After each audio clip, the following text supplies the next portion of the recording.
Queridos irmãos, hoje eu quero conversar um pouquinho com vocês sobre como podemos voltar para perto de Deus.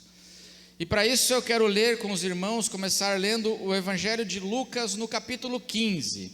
Evangelho de Lucas no capítulo 15, a partir do verso 1, nós vamos ler esse texto da palavra de Deus para refletirmos sobre como nós podemos voltar para perto de Deus. Irmãos, hoje tem muita gente que por causa da pandemia, por causa da crise, do medo, de tudo isso que está acontecendo, muita gente que tem mostrado o desejo de se aproximar de Deus, tem olhado para cima, tem diante das realidades difíceis que nós estamos vivendo, muita gente tem perguntado: a vida é só isso? Diante da realidade da morte, que tem sido notícia todos os dias, e uma morte que é quase que uma espécie de loteria, a gente não sabe aonde vai cair, e a gente fica com medo, e diante dessas realidades de medo e de insegurança, que muita gente tem vivido, as pessoas têm olhado para cima, as pessoas têm olhado para o céu, e muita gente tem se perguntado: a vida é só isso? E o que vem depois? Porque a morte está aí. Antes era um assunto que as pessoas não falavam e elas evitavam. Era uma coisa que não se falava, mas hoje está no noticiário e a gente sabe que está perto de nós. E nós, como sociedade, estamos vivendo aquilo que o Salmo 23 fala: nós estamos andando no vale da sombra da morte. A morte, a sombra dela está perto da gente. E está ao nosso redor, e as pessoas têm se perguntado, então, como eu posso me aproximar de Deus? As pessoas querem saber, e as pessoas desejam, muitas pessoas têm mostrado o desejo de voltar para mais perto de Deus, e elas não sabem como fazer isso, não sabem. Eu quero voltar para perto de Deus, mas como eu faço isso?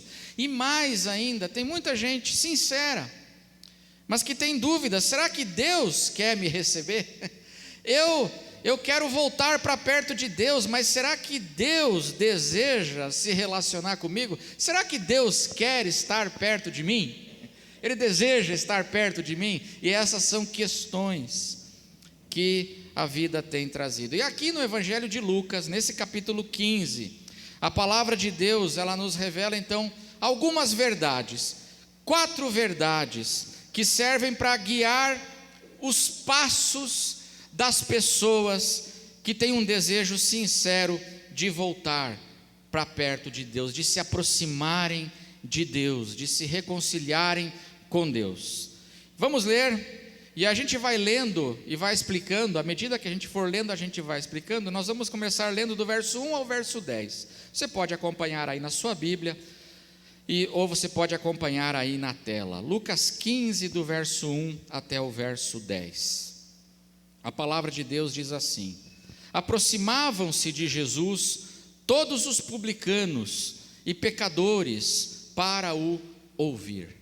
Os fariseus e os escribas murmuravam dizendo: este Jesus, ele recebe pecadores e come com eles. Então Jesus lhes contou esta parábola, e aí Jesus começa a contar parábolas, explicando por que ele acolhia os pecadores, para aqueles religiosos que o criticavam. Verso 4: qual de vocês é o homem que, possuindo 100 ovelhas e perdendo uma delas, não deixa no deserto as 99 e vai em busca da que se perdeu até encontrá-la? Incansavelmente até encontrá-la. Verso 5: e quando a encontra, põe-na sobre os ombros, cheio de alegria, e indo para casa, reúne os amigos e vizinhos, dizendo-lhes: alegrem-se comigo, porque já achei a minha ovelha perdida. Digo a vocês, diz Jesus, digo a vocês, que assim haverá mais alegria no céu por um pecador que se arrepende do que por 99 justos que não necessitam de arrependimento. Verso 8: ou qual é a mulher que, tendo 10 dracmas, se perder uma delas, não acende a lamparina, varre a casa e a procura com muito empenho até encontrá-la? E quando a encontra, reúne as amigas e vizinhas, dizendo: alegrem-se comigo, porque achei a dracma que eu tinha perdido. Eu afirmo a vocês que a mesma alegria existe diante dos anjos de Deus por um pecador que se arrepende. Pode deixar a sua Bíblia aberta que nós vamos continuar lendo aí o texto. 4 verdades que servem para guiar os passos das pessoas, de qualquer pessoa que tem um desejo sincero de voltar para Deus. Primeira verdade que a palavra de Deus estabelece aqui, é que Deus deseja intensamente salvar todos aqueles que estão perdidos. Deus deseja intensamente encontrar todos aqueles que estão distantes dele. Tem gente hoje que tem demonstrado um desejo sincero de voltar para Deus, de se aproximar de Deus, no meio de tudo isso que está acontecendo. Mas muita gente pergunta: será que Deus deseja me encontrar? Eu estou com sede de Deus, eu quero conhecer mais a Deus, eu quero voltar para perto de Deus, mas será que Deus deseja me encontrar? Deus deseja estar comigo? Porque muita gente diz que, olha, dependendo da pessoa, Deus não quer estar perto. Geralmente os religiosos, eles dizem isso, os que se acham santos demais, dependendo da pessoa, Deus não quer nem papo. E aí tem muita gente que fica, eu durante muitos anos, pastor, eu não me importei com Deus, eu não olhava para Deus, as coisas de Deus não eram importantes para mim, mas agora nessa pandemia, por causa do medo, da morte, eu quero buscar a Deus. Mas será que Deus deseja me encontrar? E aqui a primeira verdade que Jesus estabelece, e que como passo para guiar a busca de todo aquele que deseja sinceramente se aproximar de Deus, é que sim, Deus deseja intensamente encontrar você que está distante dele. Não é só você que deseja encontrar Deus, mas Deus deseja muito mais do que você encontrar você. E a gente vê isso aqui nessas 2 parábolas, a parábola da ovelha perdida e a parábola da moeda perdida, da dracma perdida. Jesus diz aqui que o pai dele tem um desejo incansável, um sonho, um desejo de se reconciliar com todo filho dele que está distante dele. Se você tem esse desejo, saiba que Deus também tem um desejo imenso, um amor imenso para encontrar você. Qual é o tema dessas 2 parábolas aqui? O tema é que Deus está procurando intensamente o perdido. Deus está procurando. Não são só as pessoas que estão procurando Deus, mas Deus está intensamente procurando as pessoas. Assim como aquela ovelha, o pastor que tinha 100 ovelhas, mas uma se perdeu, e ele diz aqui que ele foi incansavelmente, ele foi atrás dela até encontrá-la. E talvez muita gente disse para aquele pastor, falasse assim: isso, o lobo já comeu, o inimigo já destruiu, não tem mais jeito da gente resgatar essa ovelha está num buraco muito fundo, essa ovelha está num espinheiro enrolada demais, não tem, mas esquece essa ovelha. Mas ele não esquece, ele procura, ele quer encontrar. Do mesmo modo, o mesmo tema da moeda perdida, da dracma perdida, uma mulher que tinha 10 moedas, perdeu uma. E sabe o que é interessante dessa parábola da dracma perdida? É que a dracma, ela não era uma moeda de grande valor naquela cultura. A dracma, ela valia era uma moeda que valia, ela tinha o valor de um dia de trabalho de um trabalhador, de um diarista. Era um dia de um diarista. Se a gente fosse comparar com hoje, a dracma valeria uns R$100, assim, mais ou menos, sabe? Era mais ou menos uma moeda de R$100. Ela não era nem de ouro, ela era uma moeda de prata. Ela não era uma moeda de ouro, não era uma moeda que tinha muito valor, por exemplo, como um talento tinha muito valor naquela cultura, mas a dracma não. E aí Jesus fala aqui, fala de uma mulher que tinha 10 dracmas, ela perdeu uma, e ela ficou fazendo o quê? Procurando incansavelmente aquela dracma, e Jesus fala que Deus é do mesmo modo, procura incansavelmente. Sabe, irmãos, eu aprendo aqui que às vezes, socialmente falando, existem dracmas que não têm muito valor, isso do ponto de vista do quê? Social, mas para Deus, cada dracma tem um valor inestimável, e Ele procura intensamente. Essas parábolas falam como Deus procura, como Deus está interessado em resgatar você, em salvar você, e não só isso, mas cada pessoa tem um valor imenso para Ele. É uma ovelhinha, é uma moeda. Eu fico pensando se as amigas dela falavam assim: oh, para de procurar essa moeda, você tem 9 outras moedas, e a moeda nem é tanto valor assim, não é tanto dinheiro assim, não vale tanto assim o teu esforço.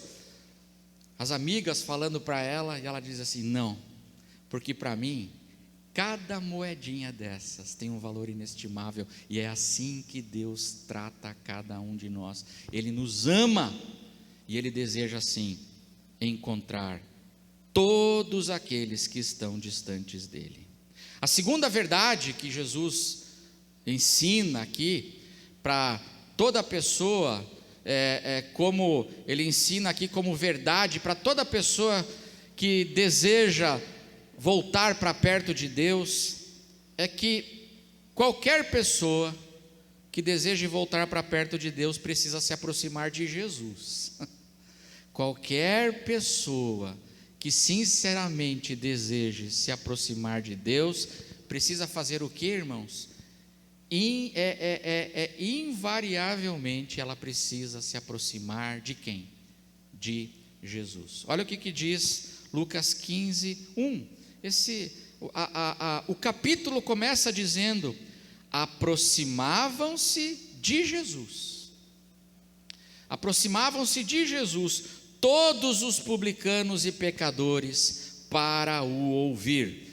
Eles se aproximavam de Jesus, e aí Jesus fazia o quê? Jesus os recebia e Jesus comia com eles. Jesus os recebia e Jesus tinha comunhão com eles. Se você quer se aproximar, voltar para perto de Deus, se aproximar de Deus, você precisa se aproximar de Jesus. É o que diz a palavra de Deus. Jesus é o único caminho. E quando eu me aproximo, quando eu recebo Jesus, quando eu vou para Jesus, eu também estou me encontrando com o Pai. É o que diz a palavra de Deus. O Evangelho de João, no capítulo 14, o verso 6, e alguns outros versos, João 14, 6, olha o que diz a palavra de Deus. Jesus respondeu: eu sou o caminho. Ele não diz eu sou um caminho, mas é no singular. Eu sou o caminho, a verdade e a vida. Ninguém vem ao Pai senão por mim. E sabe o que é uma coisa interessante aqui nesse versículo? Que Jesus não diz assim: ninguém vai ao Pai. O que ele diz? Ninguém vem ao Pai. Será que ele errou na gramática? Jesus não foi lá na aula de português, lá, né, na época dele, na escola, e ele errou a gramática? Não. Aqui nós temos o que a palavra de Deus está dizendo é que para a gente se encontrar com o Pai, a gente tem que se encontrar com Jesus. Ninguém vem, porque o Pai está em Jesus, Jesus está no Pai, e eles são um. E se eu quiser encontrar o Pai, eu preciso me encontrar com Jesus. A gente se aproxima de Deus se aproximando de Jesus. A gente conhece a Deus conhecendo a Jesus. E essa é a segunda verdade que se estabelece aqui. Agora, qual é a boa notícia, irmãos? Qual é a boa notícia que Lucas 15 nos diz aqui?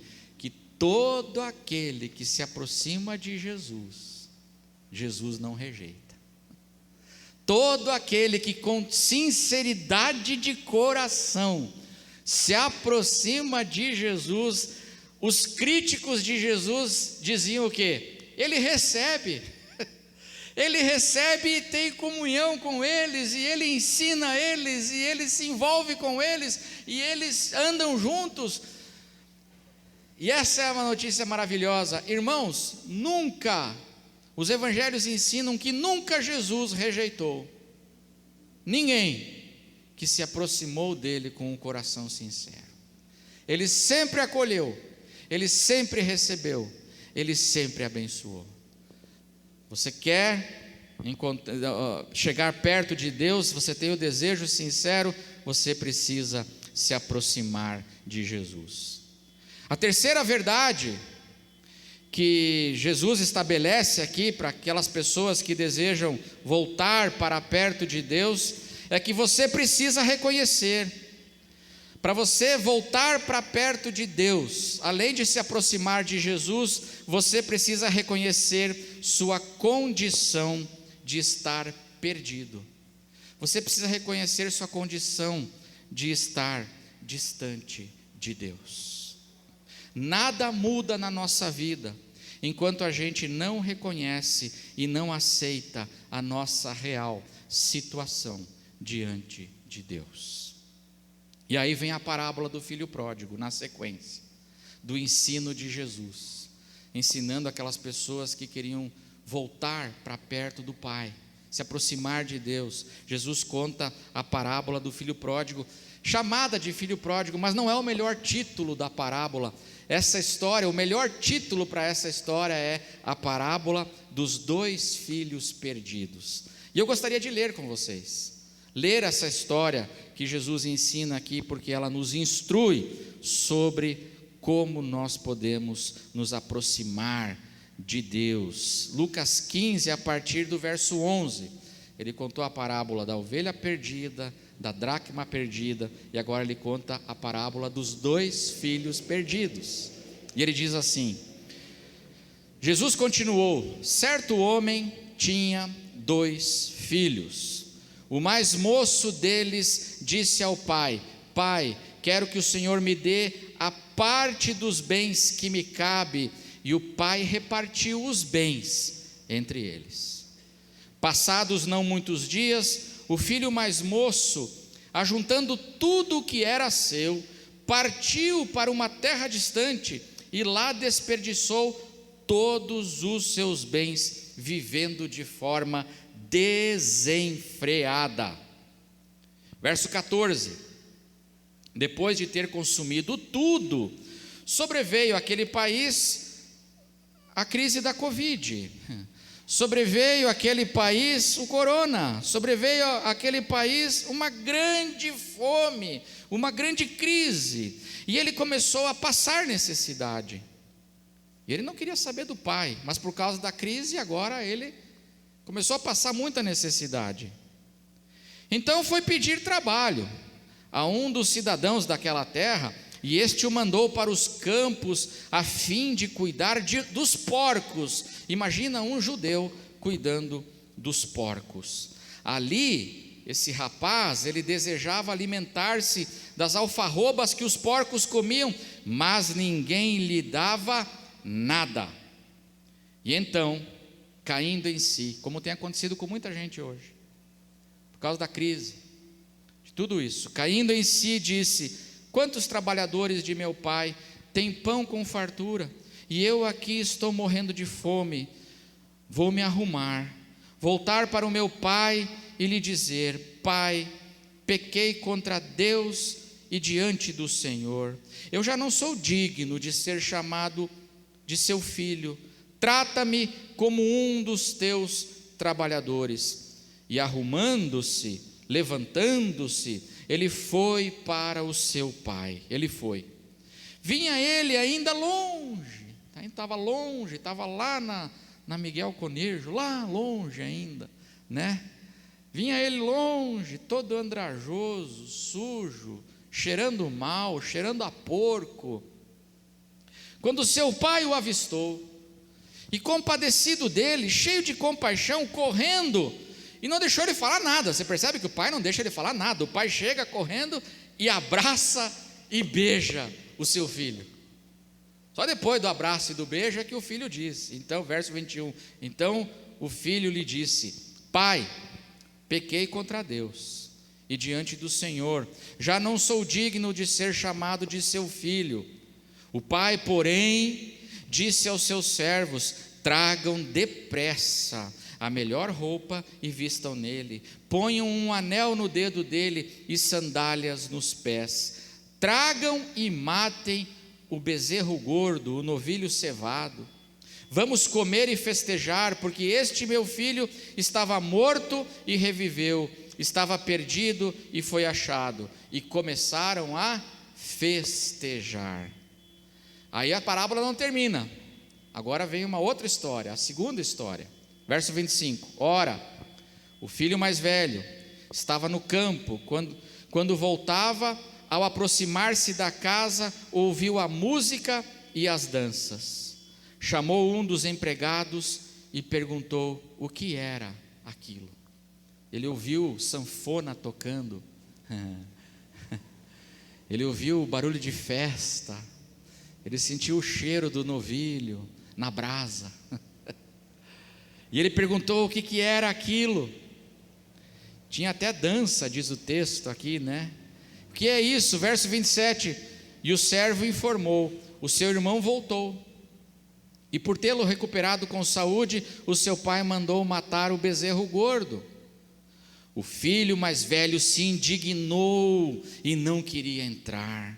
Saindo, porém, o pai procurava convencê-lo a entrar, mas ele respondeu ao seu pai: faz tantos anos que sirvo o Senhor e nunca transgredi um mandamento seu, mas o Senhor nunca me deu um cabrito sequer para fazer uma festa com os meus amigos.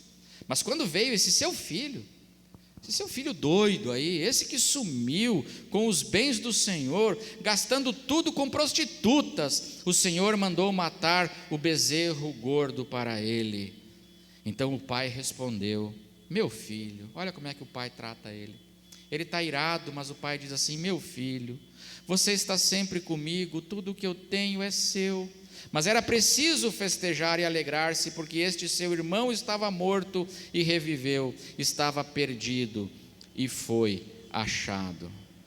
Para a gente voltar para perto de Deus, Jesus diz que é fundamental a gente reconhecer a nossa condição de estar distante dele, a nossa condição de estar perdido. Essa parábola dos dois filhos perdidos, Jesus fala aqui de dois tipos de pessoas que estão perdidas. Tem dois tipos de pessoa perdida aqui, nessa parábola. E ele nivela os dois, ele iguala os dois, dizendo para os dois: vocês dois precisam igualmente de arrependimento e de salvação. Existe o filho, o mais novo, que é o perdido desregrado, o perdido doido, que é o mais novo. Mas existe o irmão mais velho também, que também está perdido, e ele é o perdido certinho. Ele leva uma vida certinha, mas ele está perdido também. E Jesus fala sobre esses dois, e ele nivela os dois, dizendo: vocês dois precisam acertar o meu convite para entrar na festa. Ele convida o mais velho também, ele sai para o mais velho para convidar para entrar na festa. O perdido desregrado, o mais novo, quais são as características desse perdido desregrado? Que precisa reconhecer a sua situação de estar perdido. 4 características: ele vive como se Deus não existisse, como se o pai estivesse morto. Por quê? Porque ele pediu a herança. Herança a gente recebe quando a pessoa morre, não é, irmãos? É ou não é? A herança a gente recebe quando a pessoa morre. O pai dele tinha morrido? O pai dele não tinha morrido, Quando ele pede para o pai, me dá a parte da herança que me cabe, ele está dizendo para o pai assim: pai, eu sei que o senhor está vivo, mas olha, para mim é como se o senhor não existisse. E ele passa a viver então como se o pai dele não existisse. O pai está vivo, Deus existe, mas a pessoa vive uma vida como se Deus não existisse. Esse é o desregrado. Segunda característica desse perdido desregrado é que ele acha que viver perto do pai, conforme as regras do pai, vai atrapalhar a felicidade dele. Por isso que diz o verso 13, Jesus diz que ele vai para uma terra distante. Por que ele vai lá para a Europa? Para viver a sua vida? Porque ele acha que essa coisa do pai, as regras de Deus e os caminhos de Deus, não, isso tudo, na verdade, se eu fizer isso, isso vai roubar a minha felicidade. Então ele vai para distante de Deus, ele quer ficar bem longe do pai, e ele vive assim. A terceira característica desse desregrado é que ele vive uma vida sem limites. O perdido desregrado, ele vive uma vida sem limites. Eu acho muito interessante, eu vou pedir para colocar o verso 14, uma frase que Jesus fala sobre esse rapaz, no verso 14, que eu acho interessante. Diz assim: depois de ter consumido tudo. Sublinhe isso. Vamos repetir juntos, irmãos. Depois de ter consumido tudo. Esse daqui consome tudo. Esse é democrático. Ele vai da maconha para cocaína, ele vai para o remédio, ele moe remédio, ele cheira tudo, ele chupa tudo, ele come tudo, ele faz de tudo, ele consome tudo. Para ele não tem esse negócio aí, ele experimenta tudo. Ele começa no whisky Johnny Walker, vai até o corotinho, ele bebe tudo, deu para ele bebe. Ele é o desregrado, ele faz de tudo. Sexo é tudo que dá para fazer, do jeito que dá, ele consome tudo, ele não tem limite.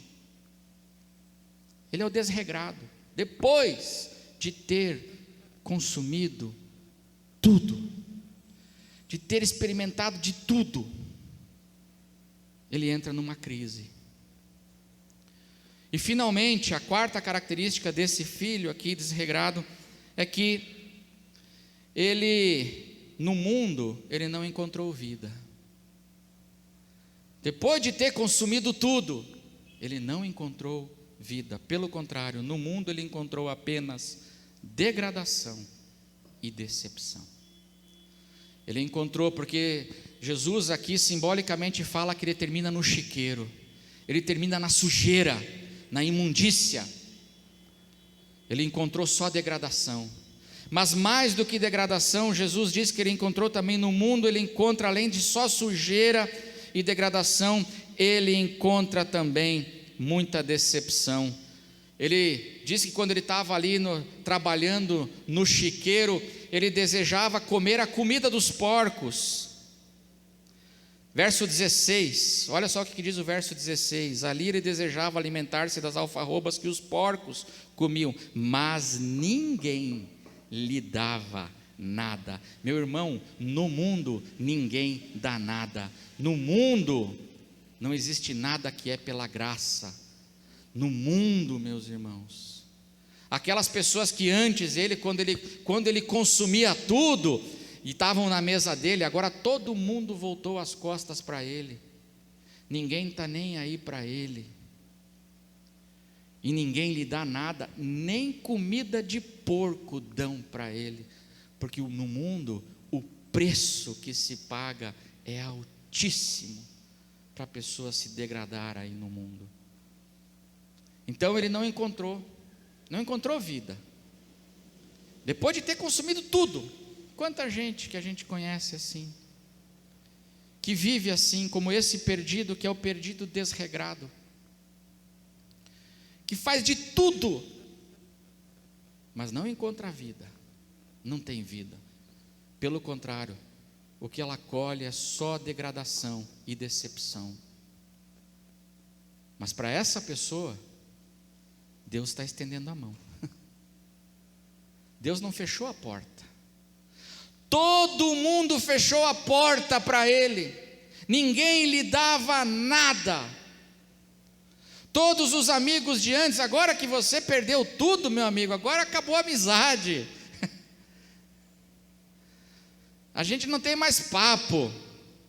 Mas para esse aí, onde ninguém mais acredita, ou abre porta, ou estende a mão, ou dá alguma coisa, ou se importa, mas para esse aí, esse tem que saber que Deus está procurando você. Deus ama você. E o caminho para você reconstruir, se reconciliar com Deus, está aberto.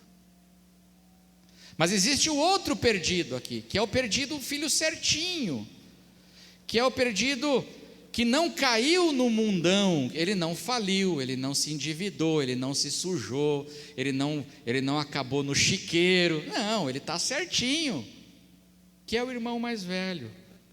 Quais são as características desse irmão mais velho?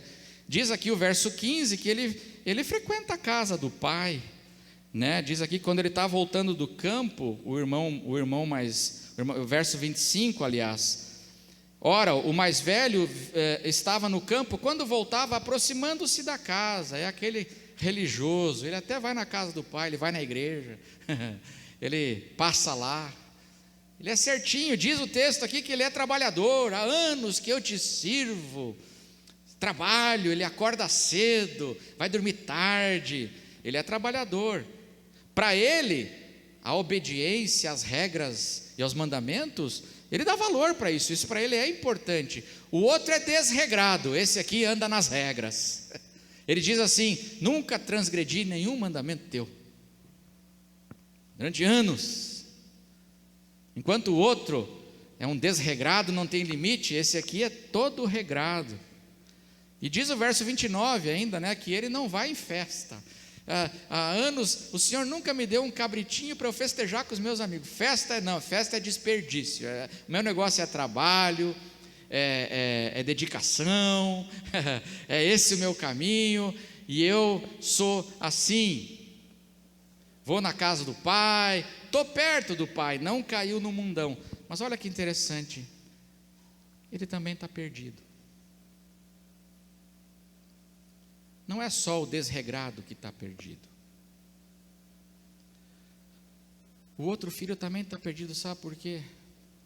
Porque ele revela aqui que ele não conhece o pai. Ele conhece as coisas do pai, ele conhece até os servos do pai. Ele conversa com o servo: o que está acontecendo? Que dança e música é essa? E o servo explica. Ele conhece até os servos do pai, mas ele não conhece o pai. Ele não conhece o pai, porque o pai para ele não é pai, é patrão. O pai para ele não é pai, é um patrão, e é um patrão tirano. Eu não sei se você já trabalhou para aquele patrão que é tirano e que suga até o teu tutano. Não sei se você já teve essa experiência, mas esse aqui, o pai não é pai, é patrão, e é um patrão tirano, porque ele diz assim: eu trabalho feito um escravo para o Senhor, e o Senhor nunca me deu nem um cabritinho para eu celebrar com os meus amigos. Temos dois tipos de gente perdida aqui na parábola, e por isso que é tão importante a pessoa reconhecer a sua condição de perdida, porque é mais fácil, muitas vezes, irmãos, é mais fácil o filho, esse filho desregrado, aceitar a sua falência, que ele está perdido, do que o filho bonzinho. Muitas vezes o bonzinho acha que não precisa de graça, não precisa de misericórdia, porque eu sou bonzinho, eu não caí no mundão, eu não fiz o que o meu irmão fez. Ele fala isso na parábola: este teu filho que gastou dinheiro com as prostitutas, eu nunca fiz isso. Nunca, nem chego perto da rua Augusta, que é para não me contaminar, passo longe em nome de Jesus, e ele fica ali. Mas ele não conhece o pai, e ele também está perdido. E aí a quarta verdade que Jesus nos ensina aqui, para nós voltarmos para perto de Deus, eu preciso me aproximar de Jesus, Eu preciso reconhecer que eu estou perdido, e eu preciso reconhecer os meus pecados, eu preciso reconhecer a minha imperfeição e a minha necessidade da graça de Deus. É isso que essa história ensina. O perdido só foi achado, diz Jesus, porque ele caiu em si. Ele caiu em si, diz o verso 17. Então, caindo em si, ele disse: quantos trabalhadores do meu pai têm pão com fartura, e eu aqui estou morrendo de fome. Eu vou me levantar, eu vou me arrumar, vou voltar para o meu pai e vou lhe dizer: Pai, eu pequei. Eu reconheço, Pai, o meu pecado. Eu reconheço que eu pequei. Eu pequei, Pai, e foi sério. Eu pequei contra Deus e pequei diante do Senhor. Eu não sou digno de ser chamado de seu filho. Trate-me como um diarista, como um trabalhador. Aqui a palavra grega, o trabalhador é o diarista. Pai, eu não sou digno. Eu reconheço a minha imperfeição. Eu me arrependo, Senhor, de todo o meu coração. E eu chego diante de Ti, Senhor, assim, reconhecendo que eu não mereço. Eu não mereço ser chamado de Teu filho. Se o Senhor, na sua imensa bondade, puder me tornar pelo menos um diarista, alguém assim que recebe os respingos da Tua graça, para mim já é mais do que suficiente. Como a mulher Ciro-fenícia que disse: eu quero só as migalhas, e para mim já é tudo, porque eu não mereço. E ele volta para diante do Pai assim, e isso tem que acontecer para eu poder me reaproximar de Deus. Eu que estou longe, eu tenho que reconhecer que eu estou perdido, e reconhecer que é meu pecado que me separa dele, confessar o meu pecado, e dizer: eu não sou digno, eu preciso da misericórdia de Deus sobre a minha vida. Este é o caminho da salvação. Agora veja como o outro filho, o certinho, o irmão mais velho, ele tem uma dificuldade imensa para reconhecer que ele precisava da mesma misericórdia que o pai deu para o seu irmão. Ele achava que ele não precisava de misericórdia, porque ele se achava perfeito. Ele diz aqui uma coisa impressionante, o irmão mais velho, verso 29, vou pedir para colocar o verso 29, ele diz assim: mas ele, o irmão mais velho responde para o pai, né? Mas ele respondeu ao seu pai: faz tantos anos que sirvo o Senhor e nunca transgredi um mandamento seu. Pode isso? Preste atenção. Ele está dizendo que ele é perfeito, que ele não precisa da misericórdia, ele não precisa de salvação. Ele acha que ele não precisa de salvação, e ele diz aqui: eu nunca transgredi nenhum mandamento seu. E aí Jesus mostra pelo menos 5 pecados dele. Enquanto ele está dizendo que não tinha pecado, Jesus mostra na cara dele que ele tem 5 pecados, pelo menos. Mas ele não está enxergando. Ele está com dificuldade para confessar, para aceitar a sua imperfeição e a sua necessidade da mesma misericórdia que o irmão recebeu, que ele precisa receber também, e entrar naquela festa que o pai está convidando ele. 5 pecados. O primeiro é raiva. Você veja como ele é um sujeito raivoso. Ele é certinho, né? Ele acorda cedo, paga imposto, não vai na balada, nas festas, ele quer trabalhar, vai para a casa do pai, conhece, ele lê as coisas, mas ele tem por dentro, ele é cheio de raiva. Jesus diz aqui que ele ficou indignado, cheio de raiva. Ele é um sujeito que tem muita ira dentro dele, muita revolta. Ele é certinho, mas por dentro ele quer que gente morra. Ele tem o desejo que o irmão, que o próximo dele se exploda. Mas ele é um cara certinho. Raiva. O segundo pecado dele é a arrogância. Arrogância. Veja como ele é um sujeito arrogante, porque ele diz aqui no verso 29, eu nunca transgredi nenhum dos teus mandamentos. Meu filho, Como é que você diz uma coisa dessa? Você acha que você é perfeito? Você é um arrogante. Terceiro pecado que Jesus mostra aqui, que ele é um ingrato, ele sofre de uma ingratidão imensa, porque ele diz assim no verso 29, eu te sirvo há tantos anos, eu nunca te desobedeci, e o Senhor nunca me deu nem um cabritinho para eu matar com os meus, para eu festejar, para eu comemorar com os meus amigos. E Jesus diz assim: isso é mentira. É mentira que você nunca desobedeceu, e é mentira que eu nunca te dei nem um cabritinho, porque a parábola que nós lemos diz lá no verso 12. Vou pedir para o Paulo colocar o verso 12. O mais moço deles disse ao pai: pai, quero que o Senhor me dê a parte dos bens que me cabe. E o pai repartiu os bens entre os dois. E naquela cultura, o irmão mais velho recebia o dobro, porque ele era o primogênito.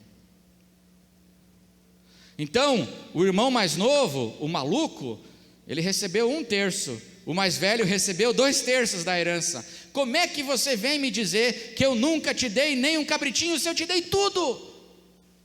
E depois o pai fala: tudo que é meu, filho, é teu. Você só tem tudo. Sabe por quê? Porque eu sou generoso com você. Mas você fica aí dizendo que eu nunca te dei. Pecado da ingratidão. Quarto lugar, o pecado de atribuir injustiça para Deus. Ele chama Deus de injusto. O Senhor nunca me deu um cabritinho, o Senhor está agindo mal, o Senhor está agindo errado. E ele chama Deus de injusto, mas ele é certinho. E o quinto pecado, ele resiste ao chamado do Pai. Ele fica resistindo, ele é rebelde contra o chamado do seu Pai. Porque diz aí o verso 28, diz assim: o filho mais velho se indignou e não queria entrar, cheio de raiva. Saindo, porém, o pai procurava convencê-lo a entrar. O pai foi lá, o pai foi ao encontro dele, porque o pai amava ele. O pai ama o desregrado de fora, o pai ama o filho mais velho que está aqui, e querendo que os dois encontrem a alegria, a salvação. Eu encerro dizendo que o resultado que Jesus mostra aqui, para aquele que aceita esse convite do Pai, que é para todos, a pessoa se aproxima de Jesus, a pessoa reconhece que está perdida, a pessoa reconhece a sua imperfeição e que ela precisa do amor de Deus e da generosidade de Deus, e aí ela se levanta e ela entrega a sua vida para Cristo, porque quando se aproxima de Jesus, ela se aproxima do Pai, e isso é um convite que está aberto para todos igualmente. O resultado é que a gente recebe uma nova vida, a gente recebe segurança, e a gente recebe a alegria da salvação, porque o filho doido, maluco lá, quando ele voltou para a casa do pai, o pai disse: tragam depressa a melhor roupa e vistam nele, a roupa nova, a roupa cheirosa, simboliza uma nova vida, novos comportamentos, vida transformada. Quando a gente volta para perto de Deus, a gente se reconcilia com Deus, a gente tem a vida transformada. A gente recebe segurança, porque o Pai mandou colocar nele o anel e as sandálias. Naquela cultura, os escravos andavam descalços, e o pai diz assim: você não vai ser um escravo, você não vai ser um diarista, você é meu filho, e eu torno você o meu filho. E ele põe as sandálias nos pés, dizendo: você não é escravo, você é filho. Ele coloca o anel da família no dedo, porque naquela cultura as famílias tinham anéis que indicavam que aquela pessoa pertencia à família tal, e é um símbolo de aliança. E Deus diz assim: eu tenho uma aliança com você, você é meu filho, você é da minha família. Segurança e alegria, porque o pai manda matar o novilho cevado, chama a banda da cidade, e começa uma grande festa. Aquele menino, ele foi para o mundo querendo felicidade, ele não encontrou, porque a gente encontra a felicidade real, é nos braços do nosso Pai, é de volta para perto de Deus. O irmão mais velho também não tinha alegria. Há anos que eu não festejo com os meus amigos, ele não tinha festa na vida dele, e o pai está convidando ele para aceitar o convite, entrar na festa e receber a mesma alegria. E você? E você? Hoje eu quero deixar essa palavra no teu coração. Se aproxime de Jesus, clame pelo nome de Jesus. Se você deseja voltar para perto de Deus, se aproxime de Jesus, clame pelo nome de Jesus, reconhecendo que você está distante. Você está distante? Você reconhece hoje que está distante? Mesmo sendo bonzinho, você precisa reconhecer que você está distante, você precisa reconhecer a sua imperfeição e que você precisa da graça, e você tem que dizer assim: Senhor, eu recebo hoje o Senhor na minha vida, por causa do teu amor por mim. Eu volto, Senhor, hoje para a tua casa. Senhor, hoje eu quero voltar para a tua casa, porque no caminho que eu vivi, no caminho que eu andei, eu não encontrei vida, e hoje estou aqui, porque eu desejo reencontrar a vida contigo.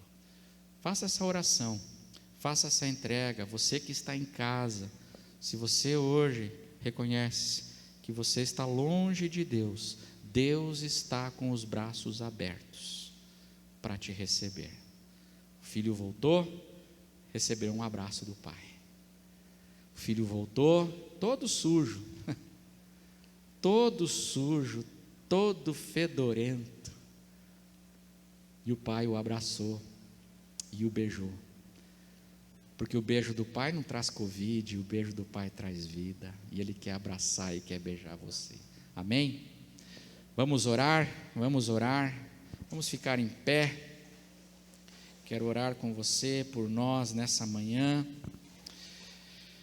Se você deseja voltar para perto de Deus, se aproximar de Deus, faça esse caminho, siga essas verdades, porque Deus deseja muito encontrar com você.